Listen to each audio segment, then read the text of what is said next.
Hey, Prosperity Nation, Randy Gage here. Welcome back. And we've got one of those sexy shows where I bring in one of my amazing friends and just have a conversation, and you get to eavesdrop in.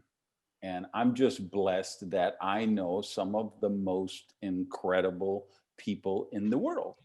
And so when I can nail one of them down and say, hey, let's just have a conversation and turn on the microphones, we do that. And that's what this episode is. And it's with a very dear friend of mine named Chad Hymas. And unbeknownst to me, knowing how inspirational he is, but unbeknownst to me, I did not know until this morning, as I was getting ready for this, that the Wall Street Journal has called him one of the 10 most inspirational people on earth. And so Chad and I are diametric opposites. He's a devout Christian. I'm a heathen who's going to rot and burn in hell with gnashing of teeth. He's nice and sweet and friendly, and I'm obnoxious and surly, and he's beloved, and I am endured. But we are such close friends. So Buddy, we have to clarify a couple of things right off the bat. Just because I'm Christian doesn't mean that you and I aren't going to be in the same place. Straight, I mean, I like it hot, and I like it warm. So I'm just going to leave it at that. And I don't think you're giving yourself enough credit. Yeah, geez, I think that's funny. That is hilarious. So no, I'm a big fan. I love Randy Gage, and I am grateful to be a part of this. This will be awesome. I've admired you from behind the scenes for many years prior to you and I becoming friends. We became friends we became acquainted and introduced to each other. It's been 9 years ago. And have cherished every moment of that. And one of the greatest speeches of all time was your acceptance speech when you were inducted into the Hall of Fame. It was life-changing for many people in that room, because of the 3,000 people in that room, like you just said, many are people of faith.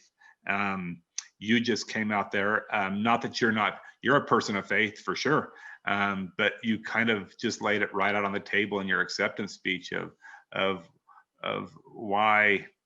why there's so many more things that we should be focused on other than dissecting people's faith and which faith is greater. And so you really broke that down in that speech and just tore our heartstrings. It was incredible. And that's when I fell in love with Randy Gage. And then you and I, of course, tag teamed on a couple of donations and events together. And then I saw your generosity when you paid. Do you remember that, Randy? It wasn't an NSA event. It was an NSA workshop event where you did I think it was a 4 to 6 hour workfor afterwards, and you bought everybody's lunch, and we raised like 10 grand. Do you remember that? Yes, raised 10 yes. grand. So I got to introduce you as for that event, and that was cool. So it made everybody stay in the room. There was like 400 people that signed up, and we raised money for a good cause, and that was a big deal. So anyway, I forgot about that. That was a fun day. It was on social media, if I remember. It was on social media. Yep. That was the topic. Yeah, it was cool.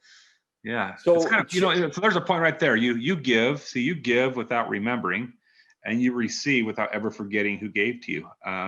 That's better than anybody's faith. I'm just saying, you forgot completely about that. I haven't, because I was one of the recipients of that gift. So I think that's cool stuff. Well, thank you. I'm honored. You're living scripture, Randy. You're not getting. You're living. I believe that. I believe we're all living scripture. I think you're right. Yeah, I think you're right. I wouldn't argue with that at all. Okay. So, Chad, you're in the Hall of Fame with me, one of my colleagues there. Let's maybe start the conversation with that. Why are you a speaker? I don't know that I can give you a straight answer. I can tell you that I never wanted to be. I can tell you that my dream, as you know, is to be not living in the city. That's one of the things that you and I differ a little bit, although my wife's favorite city is San Diego, and so we do frequent there. But we live out in the country, and I've always wanted to have a farm. I know that sounds almost really simplistic and very, very vague, but I love I love horses, Randy. I love the horse business. I love little baby foals. I love elk. I I love the outdoor life. I love a log cabin. I love a lodge. That's just kind of in my blood. And so and we can just cut right to the chase. I broke my neck while building that dream 3 years in. So I was 27. I started building that dream when I started building the finances behind it when I was 21. Didn't start actually physically building and buying the raw ground till I was 24. And I broke my neck on the ranch while building it at age 27. So there's your math. And when I broke my neck, I became what you see today. And for those that are just listening, I am paralyzed in my hands and my arms and my stomach, my chest. Midsection is gone, legs are gone, and my feet are gone. And the cool thing about the speaking thing, and the quick answer to your question again, is I never wanted to be a speaker, but my dad is an insurance salesman, and he was one of the top reps in his business. And so he was at his annual convention in Dallas, and he saw this guy speaking from the platform. And my dad was so impressed with this guy's speech that he bought his VHS tape. That tells you how long ago this was. My dad bought a VHS tape and bought this guy's book. And he brought it home and tried to get all of us to watch it. This is prior to my accident. And we never made it to my dad's house to watch it. And after I broke my neck, when you're in a hospital and you're paralyzed, you have no choice what your dad brings in to watch. I mean, you just got to watch it or they throw on the TV. And I watched this guy talk. You'll recognize this name, Randy. It was Art Berg, who is also a paralytic, right? A paralytic, paralyzed in his hands, in his, just like me. And he was speaking from a platform, and he was happy, and I was pissed. That was a different. I don't remember what he said. He was happy on that platform, and I was ticked at God. I was ticked at, whatever you want to call him. I was just ticked. I was ticked at my family. I was just ticked at life, and I didn't want to live anymore. And my dad put that tape in, and I needed more. I needed more. I mean, it was my drug of choice. Seriously. Marijuana, people like heroin. I like Art Berg. I mean, I needed more Art Berg. I needed drugs. And so my dad called up his office, ordered everything he had, all of his tapes and his books, and Art delivered them unbeknownst to us. We didn't know he was coming. He delivered them in person. And I fell in love with him. So what happened? So you're watching this first. You're saying, okay, I'm laying in a hospital bed, paralyzed. My world has been blown up. I never imagined this. Now this SOB is up there on a stage, and he's happy. He's in this wheelchair, and he's happy. Yeah. I hate him. I'm mad at him. I'm jealous of him. I dislike him. What flipped the switch where turned you into, hey, I gotta hear more from this guy? Do you remember that process? How did that come about? I remember that process. When I watched him, his body contorted like you're seeing mine move. I mean, his hands looked just like mine, and he spoke of things that he had done in his life, where he had set a world record in his wheelchair, and he traveled the world speaking. Now, I hadn't decided at that time to be a speaker. All I know is I needed more. I mean, what do we hear all the time from Maxwell and Canfield and all these other great speakers, that you're only as good as the people that you hang around and what you feed your mind? He was feeding my soul. He was feeding my mind, and I couldn't get enough food. I mean, I was just soaking it in. And so I needed more. He brought it, but he didn't give me the gifts. He got on my hospital bed, and he started to remove his hoodie and his jeans, not as a pervert. He was showing me it could be done with no hands. That's exactly what he did. It was unreal. And then he just shows up. Just shows up out of nowhere. Yeah. So your dad has ordered this stuff. So he somehow, I guess your dad maybe let him know that you were paralyzed, and that's why you were. So he decides, I'm going to bring them in person, and just shows up. That's what he did. And you're having a conversation, and maybe you're wondering, am I ever going to be able to dress myself? And then he says, let me show you. Exactly. Yeah, no. And then I watched the tapes after he left. It wasn't long. He didn't stay very long. He wasn't there for 20 minutes. He was in and out. But in that 20 minutes, I was just awe-inspired. And as soon as he left, I wiped off my face, wiped off the tears, because I was just blown away and inspired. And I was uplifted. But then he was gone. Kind of like after a motivational speech, everybody goes home and then it's like gone. So I watched his tapes that he had left.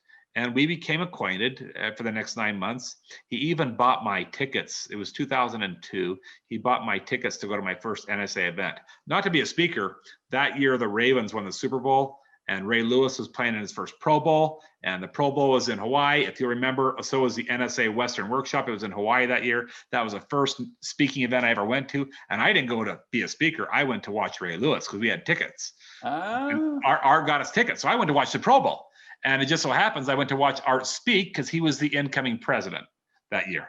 Yes, I remember that. Remember? Do you remember all this? Is this all coming? So this because we had all those NFL guys in our hotel. That's right. Like you'd get in the elevator, and then these 300-pound Goliaths would get in with you. But if you were smart, you went to the swimming pool because there was better views of the swimming pool than there was in the elevator. I mean, all the cheerleaders were hanging out in the pool. I remember that just as clear as yesterday. That's the fact.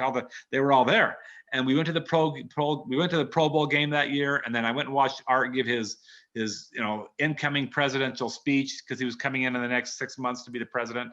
And we got home 2 days later, and that's when he passed away in his sleep. It was February 19th, 2002. That's when he died due to an allergic reaction of medication. And I lost everything all over again. This is 9 months after I was home from the hospital, not even a year, and I lost it all. And I went out on the asphalt road and I started cursing God again. And it just hit me. I wonder if this void can't somehow be filled. That was the beginnings of me speaking. And Randy, seriously, I jumped in. I mean, I jumped in all in, both numb feet. What was the first thought? The thought that, hey, Art is gone. I need to fill his shoes. He was doing a message and I need to pick it up, or just... I think you're on the right track, brother. I do, but there were such huge shoes to fill. It was more like, I wonder if I could contribute to the world, not take his place, but somehow contribute to the world in such a manner that he did in my own way. I don't have to be Art. I don't have to be like Art. I don't have to say Art stories. I don't have to use any of that, but I wonder if I can't somehow fill a void that he was able to fill for me. And so that was the beginnings of me speaking. And the first speech I ever gave was in a church house, reluctantly, because the last place I wanted to go was to a church house because I was mad at you know who. And so I got coerced to going to a church to thank the people that were feeding all the animals on the ranch while I was laid up. That was the tie-in. After I was done giving that little 20-minute angry at God speech, a guy came up who was the owner of a construction company and said, "Hey, I want you to come speak to our 600 employees in Las Vegas next week at the Mirage. Take God out of it, insert this message of hope to my guys and get them uplifted." And that was the first speech, paid speech I ever gave, after that church speech. And I can tie everything I'd ever done 89 countries later to that one speech right there. That's the first paid gig I ever got. That was it. Do you remember how much you got paid? 500 bones. All right, it's $500 first speech. But a free trip to the Mirage is always worth that anyway. Buddy, I would have done it for free just to get out of the house and to just live again. I mean, yeah, it was unreal. And then I started to do the math. $500 for an hour, 24 hours a day, 7 days a week. That's not a bad income. Of course, you and I know that's not how it works. You get paid a lot more than that, Randy. But that said, that's that was. And so it's been a wonderful business. But it's so rewarding being able to spend time with people. And there's something fulfilling about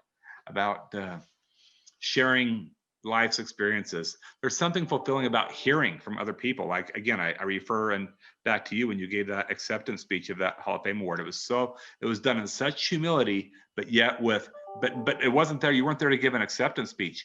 You were there to kind of set the record straight on where the direction of our association should be thinking instead of what we were thinking. So it was much more than just, "Hey, thanks, I really appreciate the award. I owe gratitude to this person." That's not what you said at all. It was "Hey, this is nice and all, but this is not going to get me any more gigs.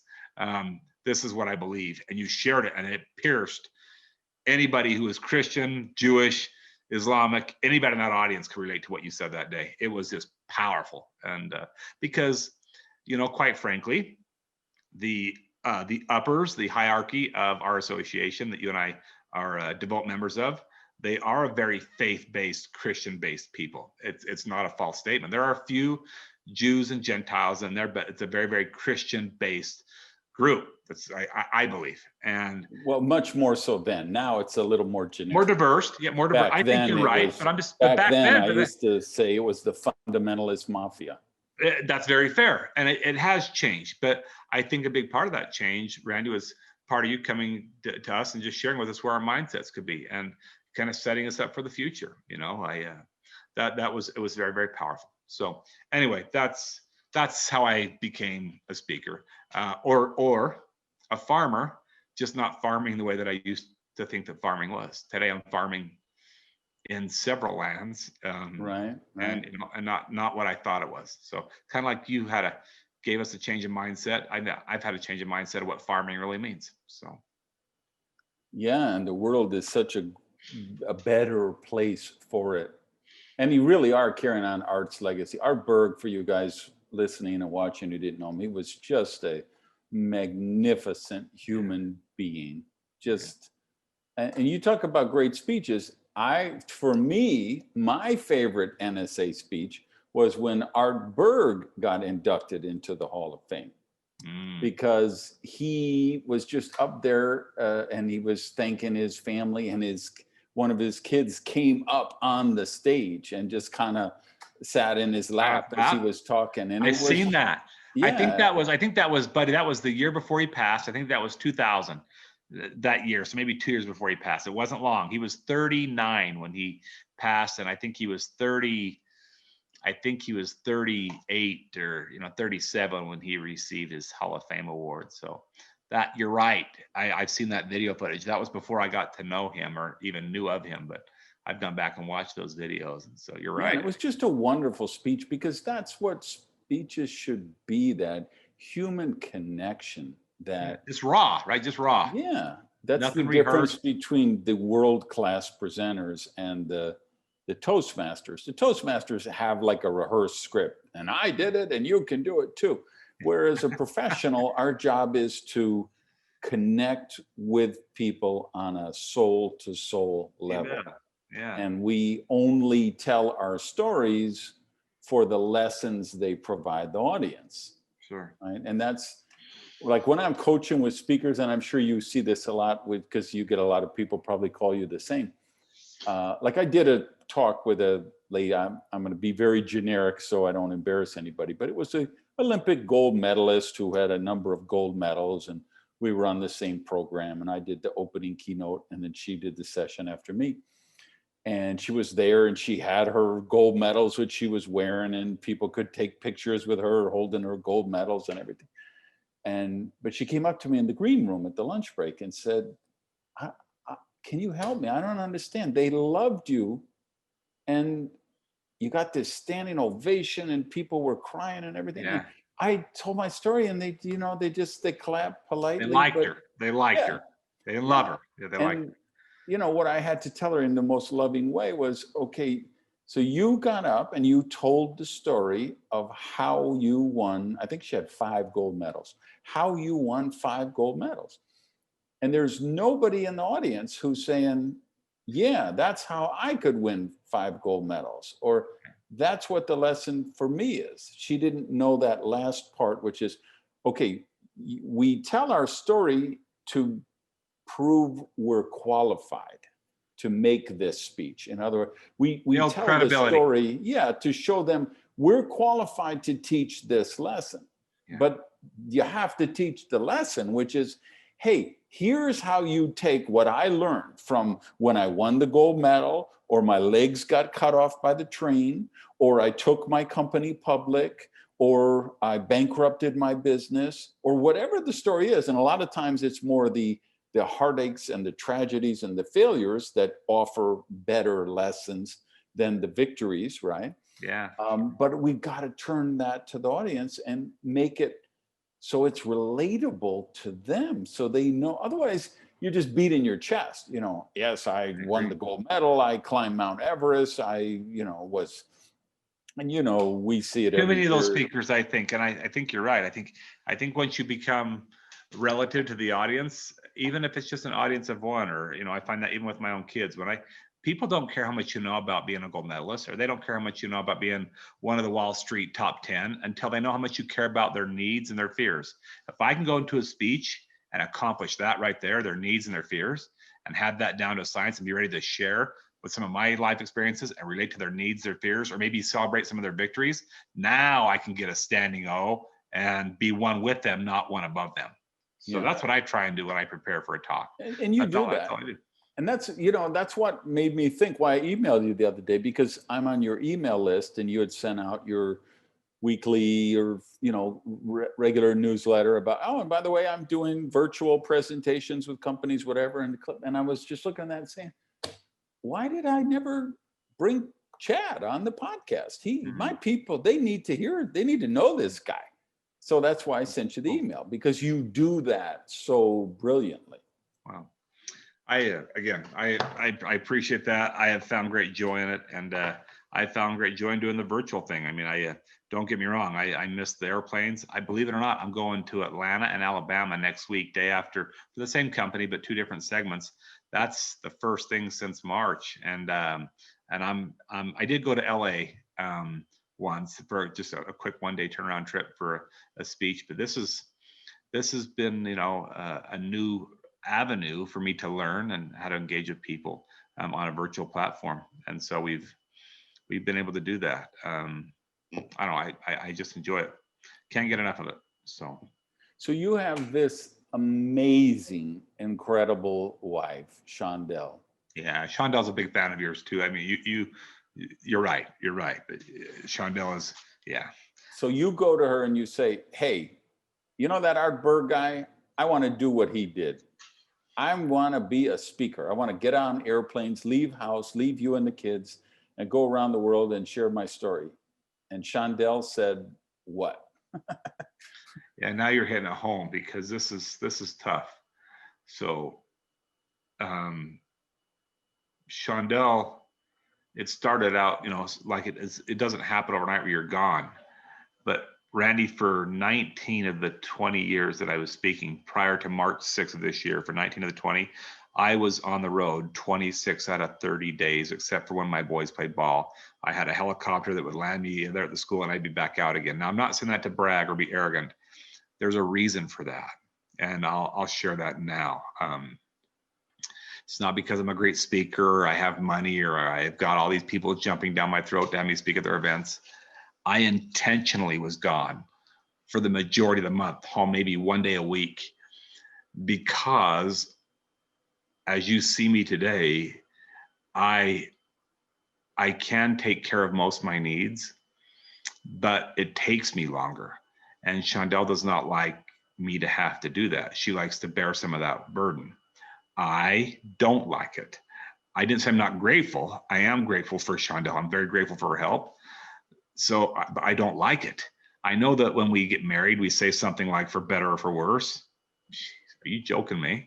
I mean, let's just be real. I mean, yeah, that's just lip service, but that's just lip service. I mean, nobody plans on the person that they love helping them shower. I know it sounds like fun. It ain't fun.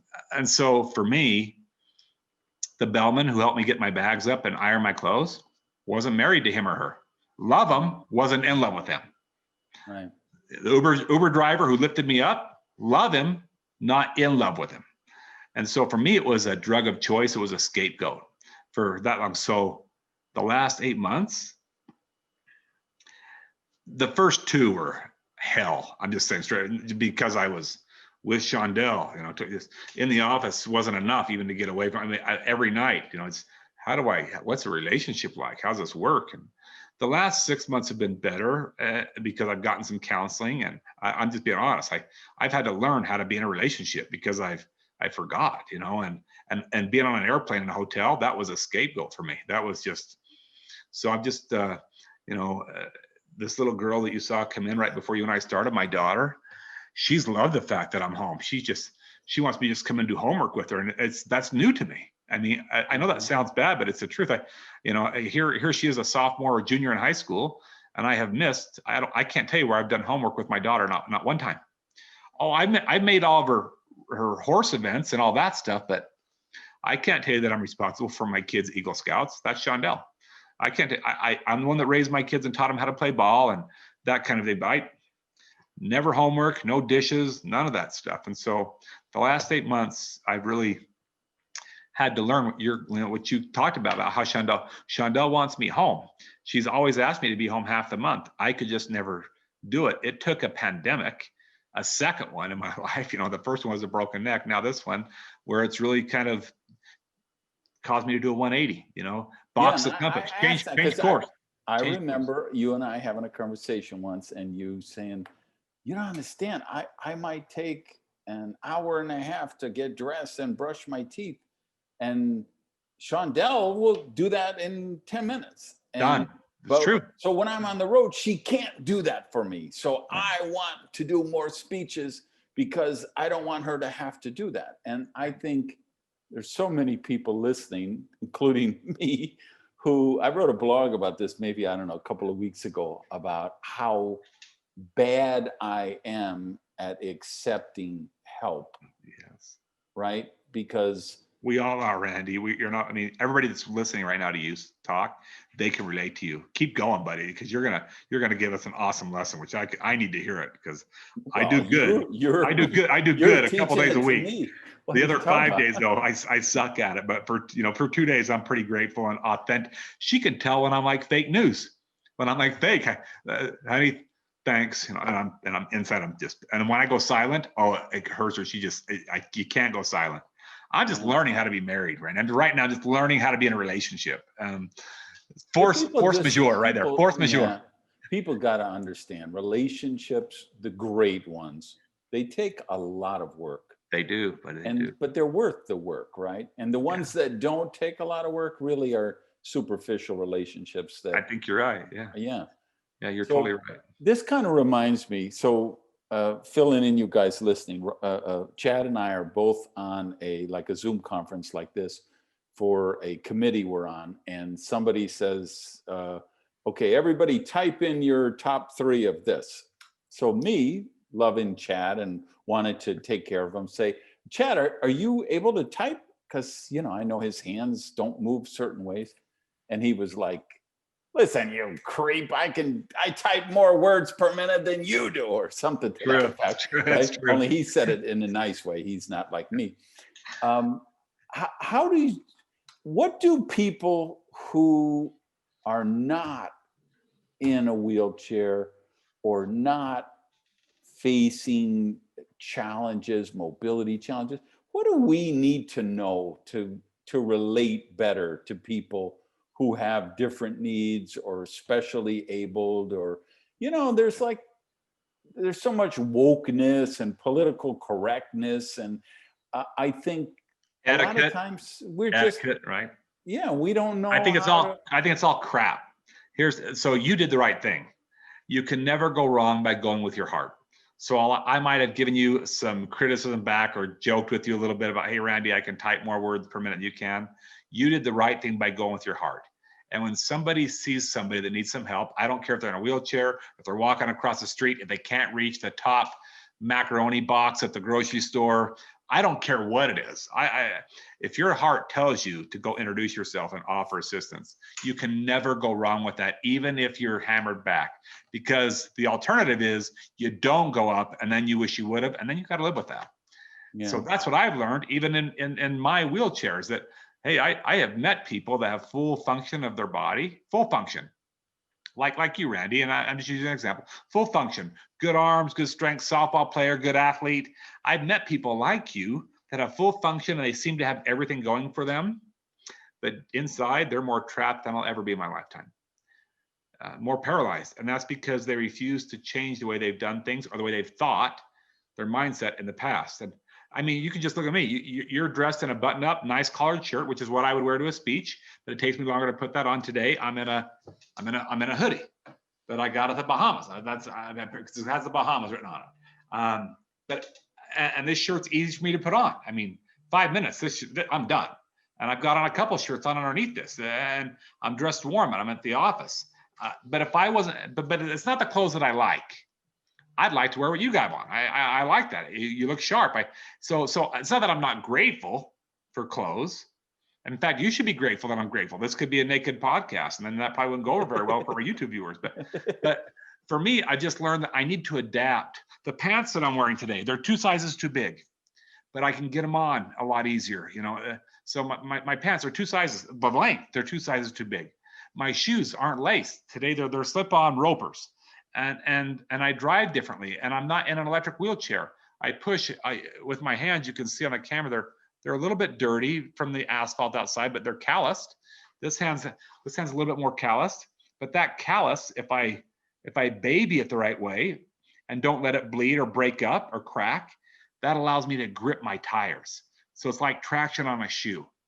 Mm-hmm. So I do wear gloves, but I do also I don't like to wear gloves when I speak. So I baby those. So I'm really trying to adapt. Same with COVID. If I were to sit here and wait for hotel ballrooms to open up, I'd be as stagnant as, you know, kale in the ocean. I'd just be floating there, just watching the fish go by. And I can't live a life like that, Randy. I just can't. So I've really tried to adapt to COVID, to other crises, and really try and help people who are stuck in a mindset of the way that they've always done things. Can you imagine where I wouldn't be today if I had that mindset? I mean, I wouldn't be married. I probably would not have a good relationship with my kids. I wouldn't have traveled and met the people that I've met. Like you said, that's the greatest joy of what we do, is meeting those people. I would have never met you. I would have never been a part of NSA, and I'm not trading that. So those are the benefits of adjusting to a pandemic or a crisis. And we're not necessarily talking about COVID. Divorce, broken relationships, financial burdens, health. I mean, there's so many things that people are going through right now. Protests.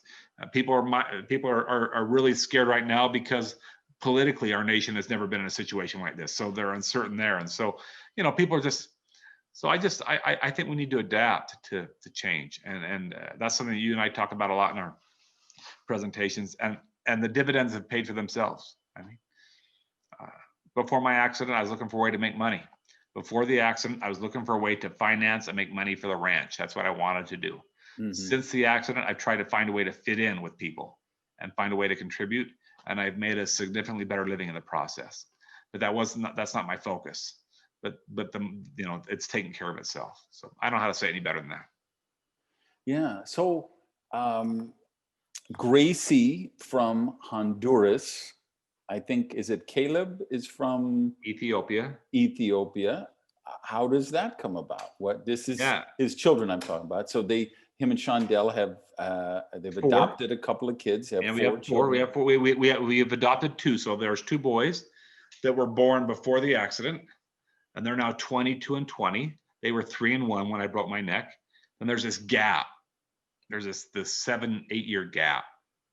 And then there's the adoption of Gracie and the adoption of Caleb. And can I just tell you, I mean, you just saw Gracie. She's gorgeous, but yeah, I didn't want that. I mean, don't hear, please don't start critiquing Randy's podcast. And just hear me out.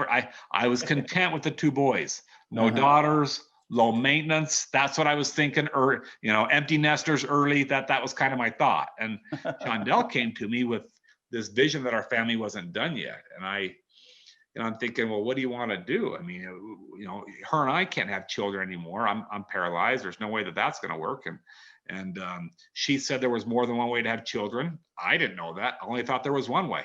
And I kind of like that way. And she just said, let's go find someone to serve. And that's how we found Gracie. We found Gracie in South America, and got her when she was 3 days old. And then we just got this other little boy a couple years ago. Dude, I mean, this kid's unreal. As dark as God made his kids, Caleb is dark. I mean, the darkest people, Randy, you'll have to correct me because you've traveled all over, but the darkest people that I think I've ever seen on the planet are the Aborigines in Australia. Now, there might be darker in Africa. I've been to Africa 3 or 4 times, and Caleb's from Ethiopia. Caleb's very, very dark, but I love that about him. And he's just so beautiful to me. But my wife we didn't plan on adopting him. She just went on a kind of a mission trip to Ethiopia to help serve in some orphanages. And she found him in a urinal. I mean, not inside the urinal, but in a boy's kind of a brick outhouse bathroom, hiding behind a urinal, double clef on the left side. That's why he was hiding. He had no friends. My wife was determined to bring him home. Long story short, she brought him home. We adopted him. He's had 13 surgeries, and now he's the only kid in his school that wears a shirt and tie every day. Brian Walter bought him all his.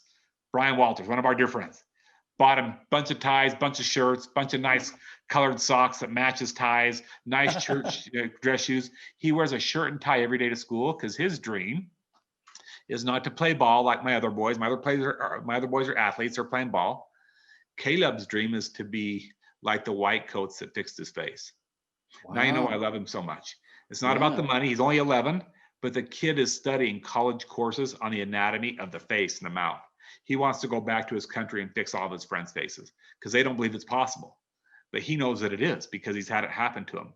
Yeah. So he's my inspiration every day. I look at him and I see him go to school in this nice dress shirt that Brian Walter bought him, this tie that Brian Walter bought him, and these socks that Brian Walter got for him. And I just think, if I could have half the vision that kid's got, I can impact the world. This kid, my son, who's 11, he'll be an oral surgeon. He will. I'm just calling it right now. I knew my sons would be ball players. This kid will be an oral surgeon because he's driven by the wanting to serve other people. It's the most incredible thing you'll ever see. It's unreal. Yeah. Well, what a gift that he has been to. Oh my gosh. Not just your family, but the whole community, I think. Yeah. I mean, you're right. He's the only dark kid in our community. He is. He's the only dark kid in his school. And he's got a ton of friends. I mean, they just love him. They flourish around him. They recognize that he has a dream to be an oral surgeon. That's why he wears the clothes he wears. My other kids wore LeBron James crap, Michael Jordan gear, Under Armour stuff. You know, they were at this kid. He'll play soccer. That's not his passion. That's unreal. Beauty. That's unreal, dude. It's unreal. You'll have to check it out. So what would be the book or two or three that was the most impactful to you? Man, there's been some good ones. Oh, there's been some good ones. I've got a few of them just sitting right here. The Impossible Just Takes a Little Longer. I love Rich Dad, Poor Dad. I love, Terry's book, Terry Chodine, Small Message, Big Impact. Big Impact, yeah. Yeah, great book. Out of the Ashes by Charlie Moorcraft. That's a great book, Out of the Ashes. Very inspirational. The Influential Leader by John Maxwell. I love that book. Aspire by Kevin Hall. Love that book as well. That's a must read, I think, for everybody. There's a dozen or so that are rereads for me. I probably should be a bigger reader than I am, but I try and get in a book every week. But those are some just off the top of my head. Yeah, some great ones in there. Been a long time since I read Aspire. That was way back, but good book. Yeah, powerful book. So who are your heroes, or who were your heroes growing up? Is there living or dead? Like, who inspires you? So I had this very foul uncle, very, very foul. It was a rancher that I always wanted to be like. Cowboy dude. I mean, just very, very foul. I mean, you get him in front of cows, there wasn't a time where a bomb did, several bombs, because the cows just don't do what you want them to do. And so he just, I don't necessarily want to be like him because of his language. I liked his work ethic. And that's where I had my dream and got my dream. I want to have a ranch like this, like my uncle. And so I'd go there and he was a World War II vet as well. And when I broke my neck building the dream that he helped instill in me, he came to visit me with my aunt. They both came together in the hospital as here I'm a paralytic, and they come to see me, and my uncle couldn't bear it. He felt responsible. He was diagnosed 2 months later with prostate cancer and only lived 6 months after that.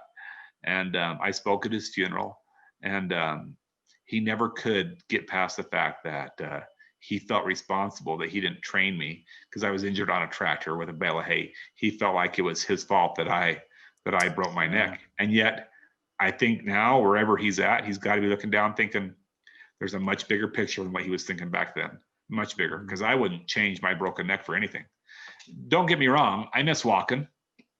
I miss all that stuff, but the fact that he's got to be looking down, I hope he's proud of me. I think he's proud of me.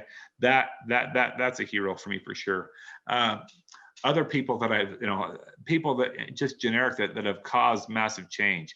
Rosa Parks, Martin Luther. I mean, I know that those are common and well-known names, but they are people that caused a movement. And I am all about movements. I'm all about shaking it up a little bit. And you know all about that. You've done that your whole life. You've done that the way that you live your life.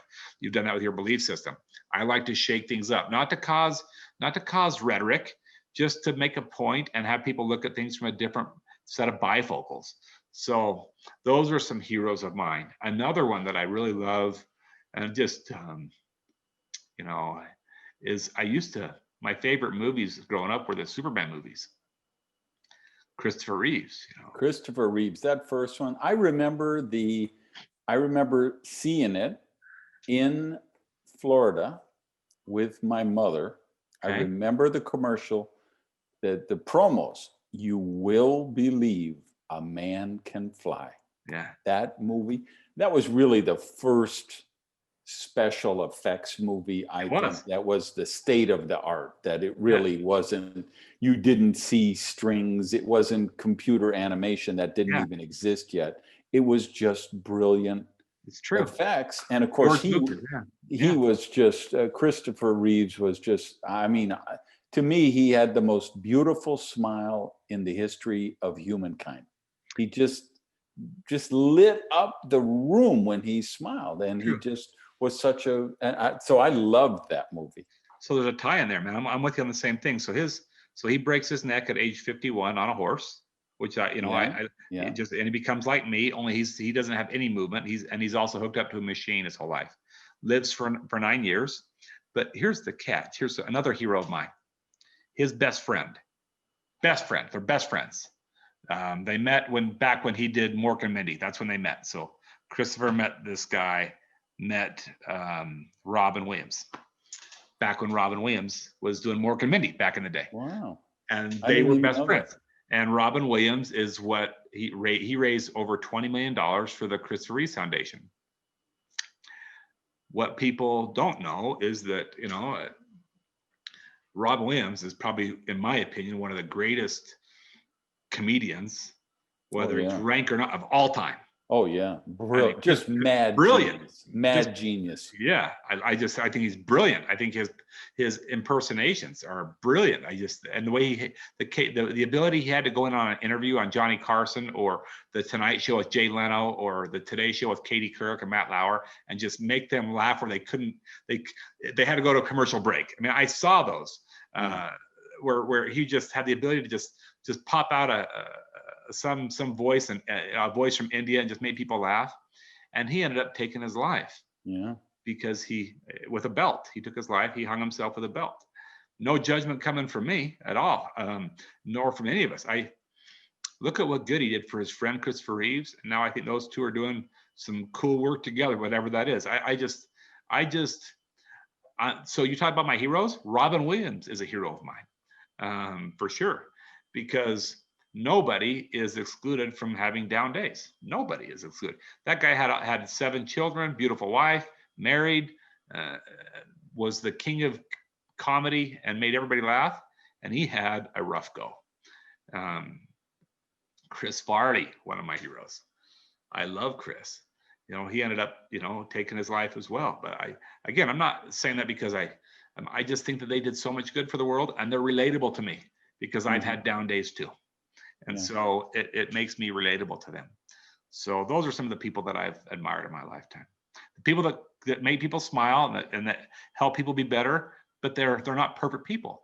They don't necessarily have their best days. They don't have it mastered. And I certainly don't have it mastered. So those are the kind of heroes that I've really, really tried to look up to and without judgment and try and impact the world for better. They did that. All those people did that. Yeah, and that's, again, going back to speakers, because that's what we do. But like my speaker school, I get so many people there who think it's about telling that gold medal story or taking the company public story and presenting themselves as flawless human beings. And it's not relatable. Those are the speakers that they don't touch anyone. Whereas the guy who gets up and says, let me tell you how I blew up my marriage.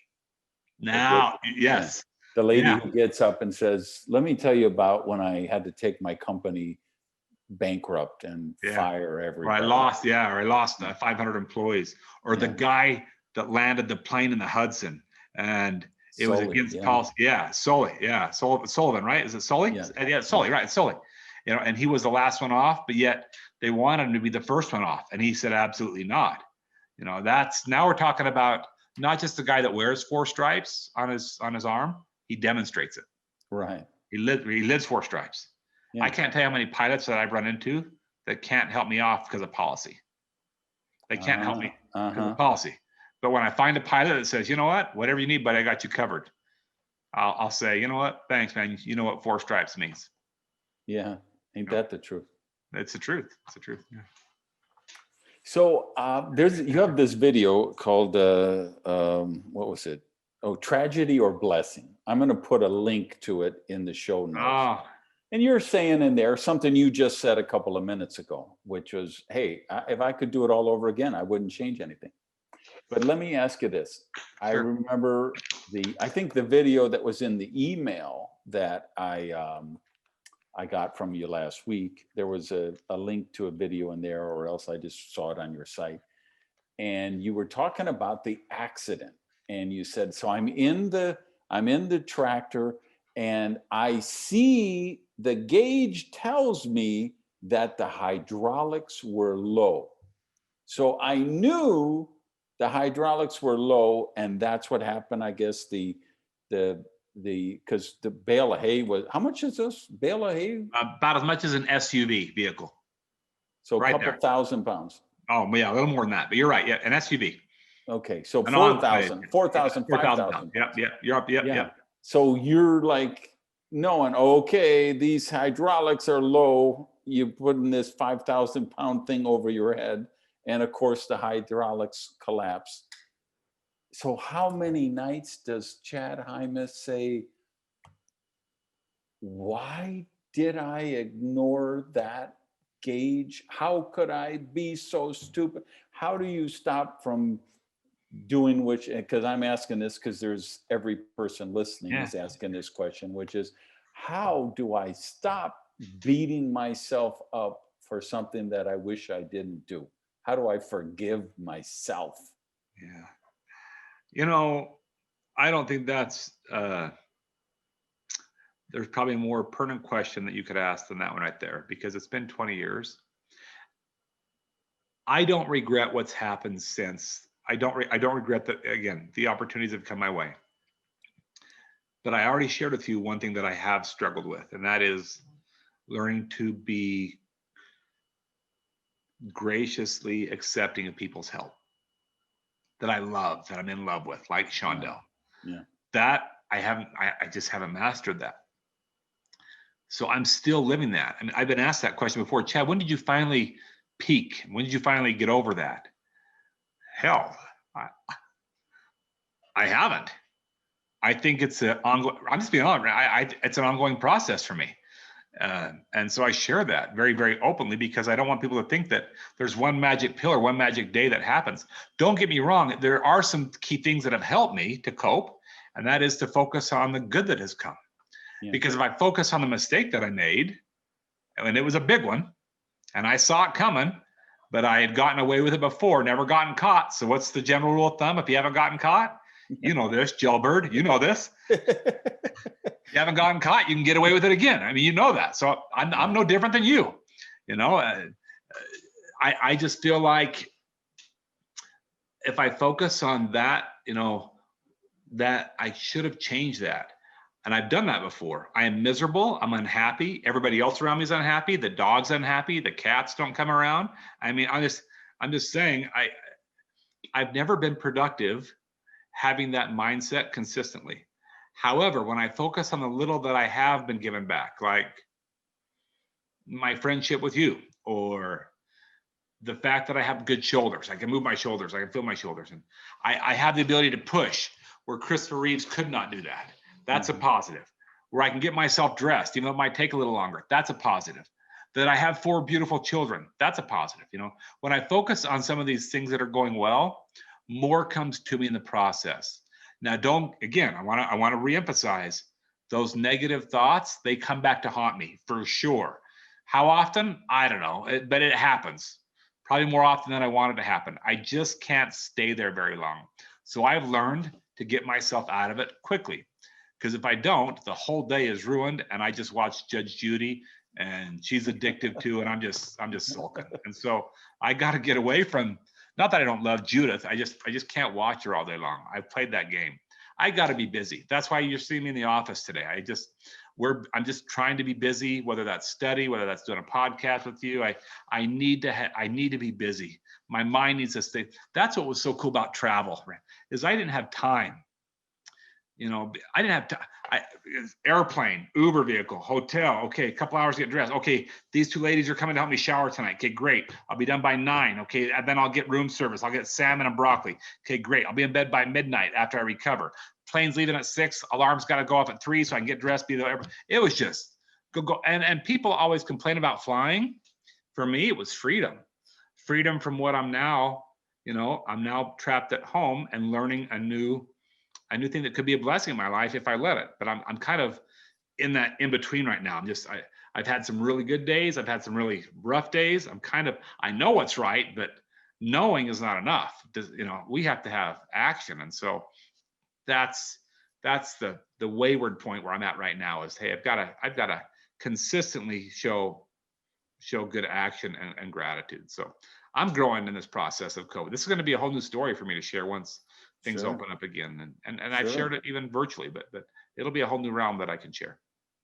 Yeah, because I think a lot of us have, particularly high level achievers, we use being a workaholic to cover up weaknesses in relationships.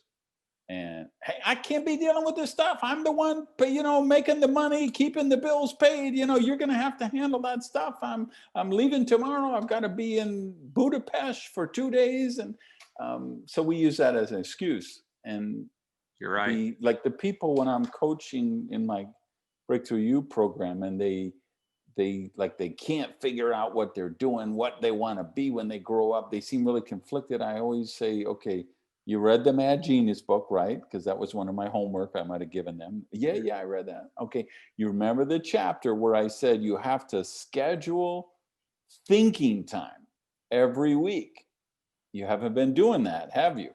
How do you know? I said, I know, and you're right. I haven't been doing that. Because for most people, they can't spend 45 minutes in thinking time with themselves. It's too frightening, right? So they have to have this mobile phone with them 24 hours a day. I always say the second best advice I ever give prosperity wise is shut off your cell phone and think for 45 minutes with, and you can meditate, you can burn a candle, you can sit cross-legged, you can do it in an ashram in India, you can go to a cave or you can do it at the bus stop. It doesn't matter. But 45 minutes, I literally schedule thinking time every week, right? And when you first do that, if you're like most people, your mind you cannot be alone with your thoughts. You have to turn on the TV. You have to put on some music. You have to look at your phone, right? And that's the thing that makes you crazy. You've got to get to the point. So that's like my second thing is, schedule that time. And then my number one advice is charge your phone at night in a different room than you sleep. That's brilliant. Right? So like me, this is my office. I plug in, I charge the phone here and I go to bed. So I don't look at my phone. It isn't the last tweet I send before I go to bed. And I don't have my phone there when I wake up to check and see who went to war last night and who got murdered and what's the breaking news alert from CNN. What did Trump do today? Right. You know what I mean? I start my day clear. That's critical. Yeah. And so I always feel like if you can't spend that time alone, then you've got something you're not dealing with that you need to deal with, right? It's Me time something is you're crucial. running away from, right? And I need me time every morning. It's not just once a week. I need to have it every day. No cell phone, it's not even a book. It's just me sitting, and I might be sitting on the bed, no TV, no music. I might just be stretching my legs on the bed. That's my me time. And then things will come to me.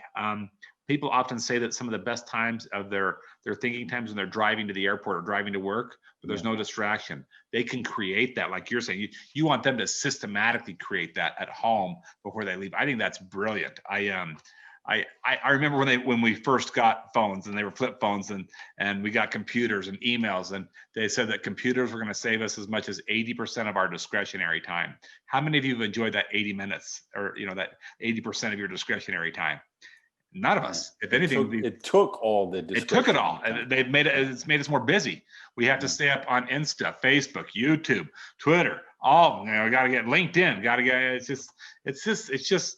It's taken away from probably some of those things, some of those tools. Let's call them tools that help us to be the most impactful to people. Yeah. So. All right. This has been so wonderful. Where is the best place for people to find you? They can just Google my name, Chad Hymas, ChadHymas, and you'll find videos and stuff there available, or other resources for you to share with your families or your colleagues at work.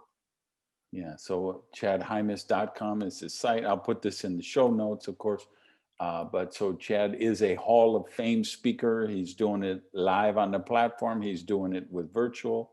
He's got a YouTube channel. So be sure and check him out. And you, my friend, I wish you the best holiday season. I'm so glad we set this time aside to chat. I think there was some really powerful lessons for you, for me, and the listeners and the viewers.